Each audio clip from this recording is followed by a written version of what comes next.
psicanálise, ela vem ultrapassando os números e os muros dos consultórios. Cada vez mais está presente em outras instituições, como escolas, hospitais.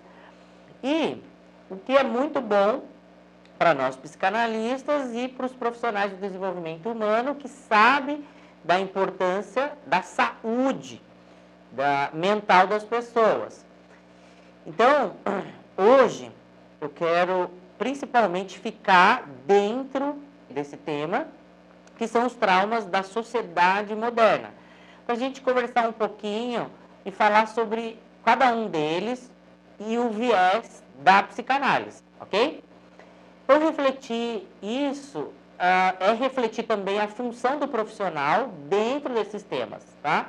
Então, lidar com a depressão é uma ideia que no final desse vídeo você tem uma visão mais clara sobre a posição e a importância do psicanalista na sociedade, ok?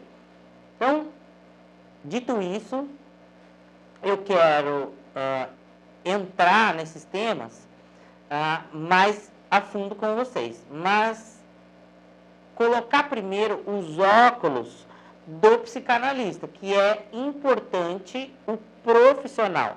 O que o psicanalista faz, tá?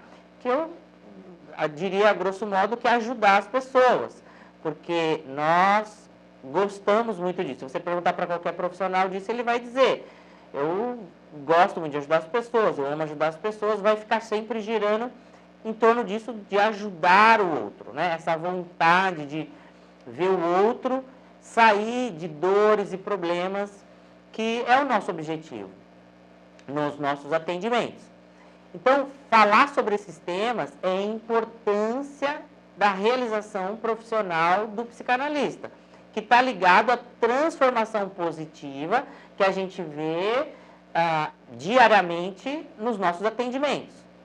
É um fenômeno recorrente nos dias de hoje, que passou a integrar mais frequentes nos quadros clínicos, principalmente. Segundo a OMS, são mais de 120 milhões de pessoas no mundo que sofrem com a depressão. Esse número só tende a crescer. Então, a gente precisa entender melhor do que se trata quando a gente fala em depressão e como a psicanálise entende a depressão.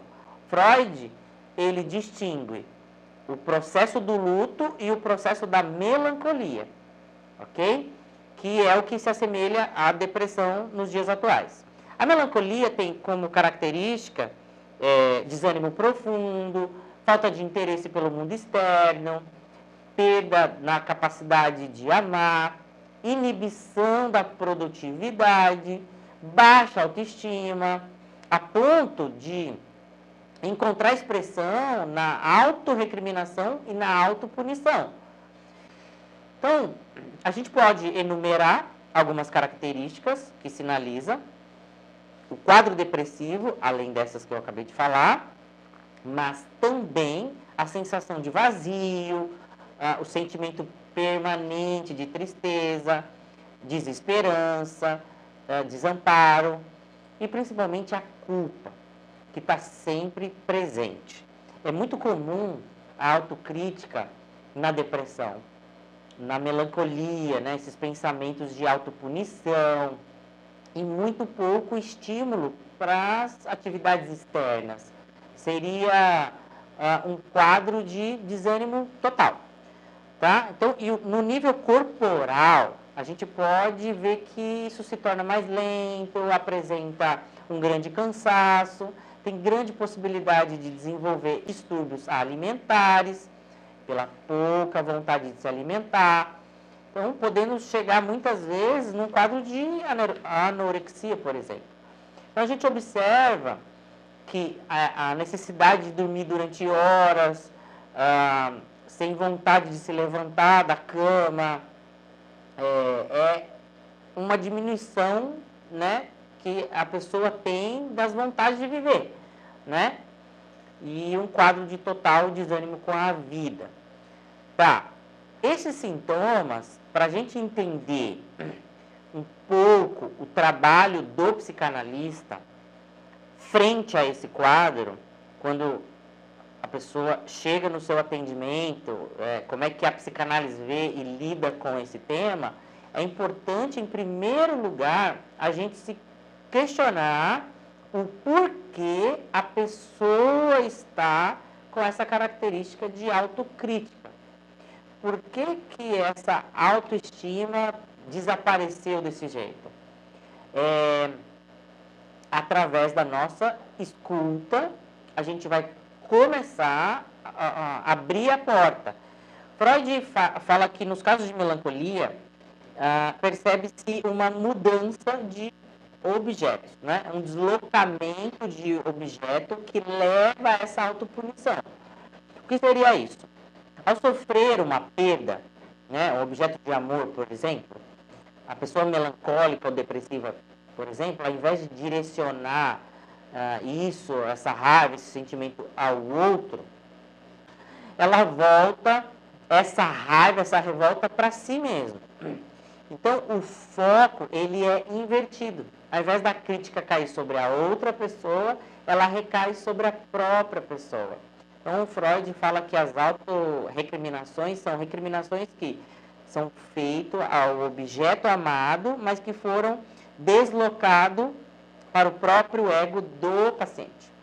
Você observa que a psicanálise vai lidar com esse tema que a gente precisa entender. Como é que a gente vai fazer nesse tipo de atendimento? Então, a psicanálise, ela vai abrir possibilidades para o sujeito, a pessoa, remediar o seu próprio sofrimento através da palavra.